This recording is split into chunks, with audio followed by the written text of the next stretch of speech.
Hey, Merry Christmas. I'm about to read a story.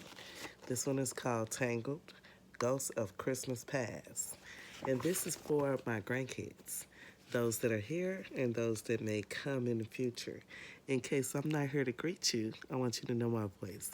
So I'm making this video for all of you.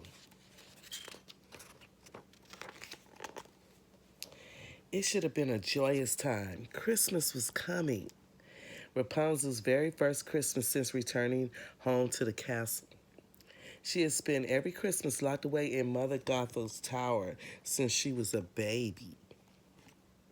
The castle hall was decked with boughs of holly. The butlers had just chosen the royal Christmas tree. Everyone did their best to spread holiday cheer. Even the crankiest townspeople were merry. Can you see the pictures? It's really pretty. But in the royal family, one person was not ready for a happy holiday. No way. Said Rapunzel. I refuse to celebrate Christmas. See her there in that beautiful purple dress. What? Cried Flynn. Why don't you want to celebrate the most wonderful holiday of the year? Rapunzel looked shocked. Wonderful? She said, I think you mean terrifying. Did she say terrifying? I think she did. See that? And why do you think it's terrifying for Rapunzel? Let's find out.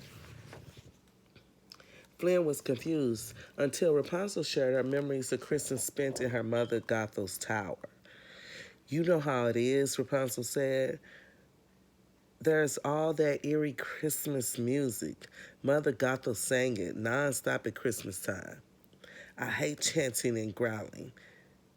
That didn't sound like any Christmas music Flynn had ever heard, but he let Rapunzel continue. Mother Gothel also told us the tale of Nicholas, the ghostly Christmas elf, how he creeps into children's rooms on Christmas Eve and steals them away. It kept me up at bedtime, Rapunzel sighed and shrugged, but I guess that's why all kids have trouble sleeping at Christmas Eve. She had a horrible story. Look at the picture. That sounds terrible, don't it? Somebody to creep in your room and steal you out your bed? Actually, no, Flynn said. That's not what Christmas is like at all. It was very clear to Flynn Mother Gothel had made Christmas sound frightening on purpose. On purpose. On purpose. It was just another way she had tried to make Rapunzel afraid of the world outside her tower. He smiled, taking Rapunzel by the hand. You know what? He said. I'll show you what Christmas is really like. Come on. So he got his friend's hand, and he was to show her how he does it. Flynn took Rapunzel outside the castle. She seemed unsure and a little skittish. But Flynn reassured her. Just look around and listen. He said, does this seem like a spooky holiday to you? They passed a group of children singing Christmas carols. The sound was sweet and soothing. The words were all about hope and joy. It was like no Christmas music Rapunzel had ever heard before.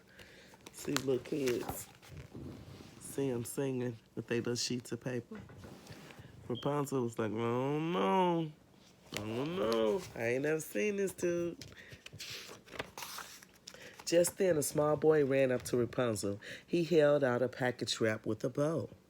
Merry Christmas, Princess Rapunzel, he said. I made this for you. But Rapunzel didn't take the gift. Her eyes widened in alarm. Trick package, duck, she cried, diving for cover behind a low stone wall. She peeked out warily from her hiding place. Flynn and the children stared at her in disbelief. Trick present. She been through some things. I think she got a little triggered by that. But that's not what's happening, is it? It's not a trick, Flynn said. Just a gift. He opened the box. Inside was a hand-woven crown of evergreens. Slowly, Rapunzel walked over to him and took the crown. She placed it on her head. A real Christmas gift? She said as if she hadn't heard of such a thing. Not an exploding trick package. She knelt by the little boy and took his hands in hers. Thank you so much. See Rapunzel with the thing on her head. The wreath he had made. Handmade gifts are the best. That's what I think. See it?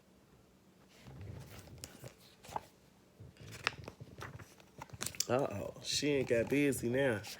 Now she understand what's happening. She's decorating her tree. Let's hear about it. Next, Flynn and Rapunzel came across a tree trimming party. Together, the townsfolk were decorating an enormous Christmas tree in the center of the town square. Okay, so that's what's happening. Rapunzel pointed toward the top of the tree. You need a lot more charms up there, she advised, if you want to scare off the ghostly Christmas elf. She picked up one of the ornaments. I'm not sure these charms are anywhere near scary enough. Flynn took her aside. They're not charms, he explained. They're ornaments for decoration. Rapunzel looked confused. Oh, well then, how do you keep the Christmas elf away? Flynn couldn't help laughing. Okay, next lesson. See, Rapunzel, she really had a rotten Christmas. She's confused by all this niceness. But let's see what else he's going to show her. They went back inside the castle where Flynn read to Rapunzel from several books about St. Nicholas. Oh, we had this one at the orphanage, Flynn said, holding up a red and green book. See, St. Nicholas isn't a ghostly Christmas elf. He's a jolly old fellow who travels far and wide on Christmas Eve, bringing gifts to all the boys and girls. That's what his book said. Flynn showed Rapunzel drawings of a smiling, bearded man carrying a sack full of presents. Definitely no kidnapping. Rapunzel and Pascal looked at each other, marveling at the ideal. And to think of all those Christmas Eves they spent huddled together by the fire, too afraid to sleep. You mean children have trouble sleeping on Christmas Eve because they're excited? She asked. Flynn nodded. That's right, he said. So now that you know what Christmas is really like, do you think you might be interested in celebrating it this year? For real? For the first time? See Rapunzel and Pascal, her little pet. What you think? I think she ready to see how it's done. Rapunzel's face lit up. Yes, she replied, and she sprang into action. For weeks, Rapunzel lived and breathed Christmas, enjoying everything that the holiday season had to offer. Everything she had missed out on while living in the tower. In the castle kitchen, she helped bake dozens and dozens of Christmas cookies. See her getting busy? She learned every word of the Christmas carol she had never heard before. She decked every undecked inch of the hall with garlands and ribbons, and for the first